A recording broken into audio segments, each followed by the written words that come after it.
Assalamualaikum warahmatullahi wabarakatuh. Ya, anak-anak, apa kabar kalian hari ini? Dan Bapak ingin ingatkan, di era pandemi seperti sekarang ini, kalian harus tetap menjaga kesehatan, menjaga pola makan, supaya imunitas kalian tetap terjaga. Baik anak-anak, sebelum kita masuk pada kegiatan pembelajaran kita hari ini, kita awali terlebih dahulu dengan berdoa menurut agama dan kepercayaan kita masing-masing. Berdoa dimulai. Ya, berdoa selesai. Ya, silakan perhatikan. Bapak data dulu ya kehadiran kalian nanti supaya kalian terdata dan bisa kalian membuka link yang ada pada Google Classroom.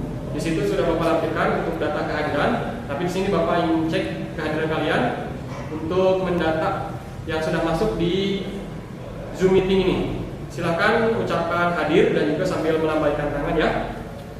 Dari mulai Fadia, ya, kemudian ada Nur Rahmat, ya, berikutnya ada Raisa, ya, adanya Nafisa Zulkabila, ya, baik. Kalian sudah hadir semua pada hari ini. Kemudian silakan jangan lupa ya tetap mengisi kehadiran di Google Classroom di formulir. Baik, anak-anak, kita langsung masuk pada kegiatan pembelajaran kita hari ini. Kegiatan pembelajaran kalian hari ini adalah materi bab 3, yaitu tentang menyusun teks cerita pendek dengan kompetensi dasar 3.5, yaitu mengidentifikasi unsur pembangun karya sastra dalam teks cerita pendek yang dibaca atau didengar. Dengan tujuan pembelajaran yang pertama adalah mendata unsur pembangun karya sastra dalam teks cerita pendek yang dibaca. Yang kedua adalah menjelaskan unsur pembangun karya sastra dalam teks cerita pendek yang dibaca atau didengar. Yang ketiga adalah menentukan unsur pembangun karya sastra dalam teks cerita pendek yang dibaca ataupun didengar. Supaya kalian lebih memahami materi, Bapak akan share screen di sini berupa video pembelajaran yang sudah Bapak buat sebelumnya. Silahkan perhatikan di. Baik anak-anak, kita akan masuk materi pembelajaran bab 3, yaitu menyusun teks cerita pendek. Siap anak-anak, kalian akan masuk pada penjelasan materi. Mengapa di sini diawali dengan teks naratif?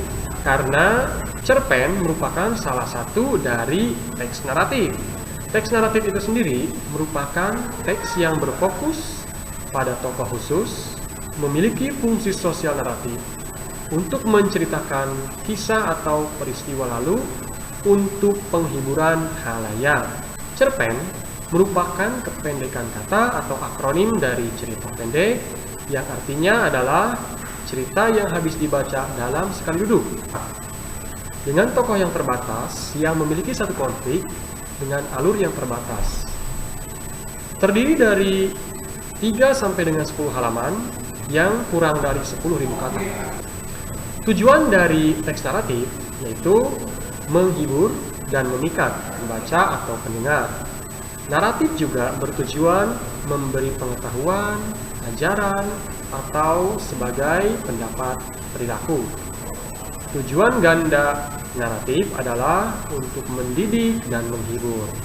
Adapun jenis-jenis dari teks naratif. Yang pertama adalah jenis teks naratif yang bersifat imajiner atau imajinasi. Artinya apa? Arti dari imajiner atau imajinasi berarti teks naratif tersebut merupakan sebuah hayalan atau imajinasi dari si penulis tersebut. Yang kedua adalah jenis teks naratif berupa faktual, yang artinya sebuah teks atau karya yang dibuat oleh si penulis berdasarkan peristiwa-peristiwa yang mungkin pernah dialami atau pernah terjadi. Yang ketiga adalah jenis teks naratif kombinasi. Yang dimaksud dengan jenis teks naratif kombinasi artinya adalah jenis teks tersebut menggabungkan antara imajinasi serta faktual.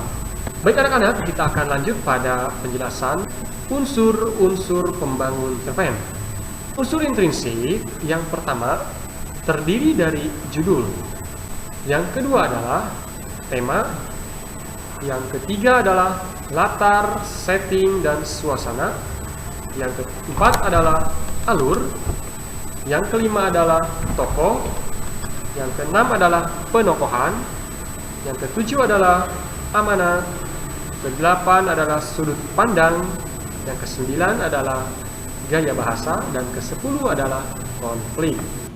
Baik anak-anak, itulah tadi tayangan video pembelajaran tentang menyusun teks cerita pendek dengan kompetensi dasar 3.5. Analisis kalian, sekarang Bapak minta kalian untuk mempresentasikan hasil kerja kalian pada pembelajaran kita hari ini.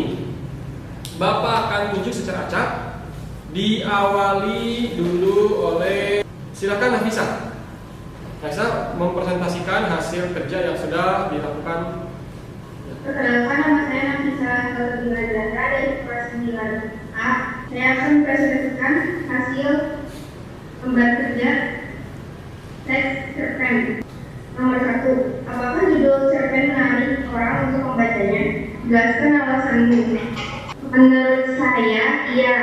Judul cerpen 3 Tetes Air Mata Biru menarik orang untuk membacanya, karena judul tersebut menimbulkan rasa penasaran mengenai isi dan maksud dari isi cerpen tersebut. Nomor 2. Judul cerita menceritakan isi cerpen dan sangat sesuai dengan isi yang diceritakan pada cerita. Yaitu pada cerita ada salah satu guru, Pak Fajar, yang mengenal jasa pahlawan, dan ketika itu ia menangis hanya 3 tetes saja air mata. Yang nomor 3. Penceritaan cerpen atau sudut pandang cerpen ini diceritakan berdasarkan teknik apa? Penceritaan cerpen atau sudut pandang diceritakan berdasarkan teknik sudut pandang orang pertama, yaitu sebagai pelaku utama. Yang nomor 4. Ceritakan kembali siapa pelaku utama dalam cerpen 3 Tetes Air Mata Biru. Pelaku utama dalam cerpen 3 Tetes Air Mata Biru yaitu Mawaristia Radini Gayatri, yaitu sebagai siswa, dan Pak Fajar, yaitu wakil kepala sekolah. Sekian dari saya. Wassalamualaikum warahmatullahi wabarakatuh. Waalaikumsalam warahmatullahi wabarakatuh. Ya, kita berikan tepuk tangan aplaus untuk Nafisa atas hasil kerjanya ya. Ya, baik anak-anak.